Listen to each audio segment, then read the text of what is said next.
Hello, everybody. In our parsha, with the onset of Makat Choshech, Paro finally relents and he says to Moshe, L'chu ivdu et Hashem. Okay, you can go into the desert and serve God. Just the provision that I require is that you leave behind your flock and your cattle.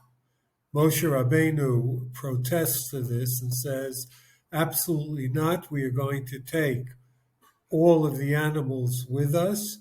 The reason being, V'anachnu lo neida ma na'avod et Hashem ad bo'enu shama. Moshe's argument is that we have no idea what sacrifices the divine will call upon us to offer to him until we get there. And therefore, we have to take the entirety of our flock. So is the understanding of most of the Mefarshim.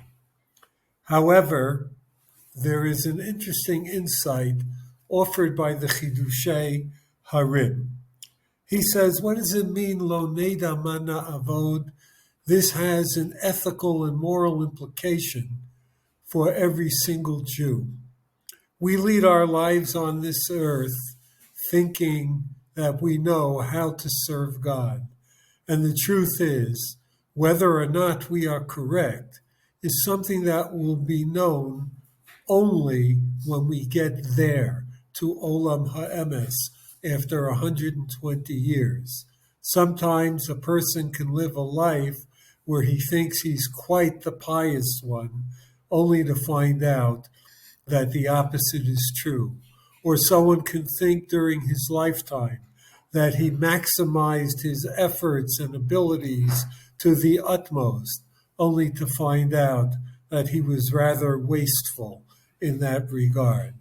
V'anachnu lo neda madna avod, until we get there. This is the insight of the Chidushei Harim, which I think can be juxtaposed with the famous Gemara in Masechet Baba Batra on Daf Yud Amud Bet, where we learn that Rav Yosef, Bereder Rabbi Yehoshua, took ill and he was offered a glimpse into Olam Ha'emes. And his father asked, what is it that you saw there? And Rav Yosef, the son, responds, Olam Hafuch Ra'iti. I saw a world turned upside down. Elyonim lamata, v'tachtonim lamala. People who were venerated and honored and on top in this world of ours. In the Olam Ha'emes, they were at the very bottom. And so to the opposite. People who were vilified in this world, who were disregarded in this world, who were on the bottom of the pile, were actually the Elyonim, the uppermost echelons in the Olam Ha'emes. Sometimes we see people who give every indication in our world of extreme piety, of frumkeit, of avodas Hashem, of shmiras hamitzvahs, of Torah ethics, etc.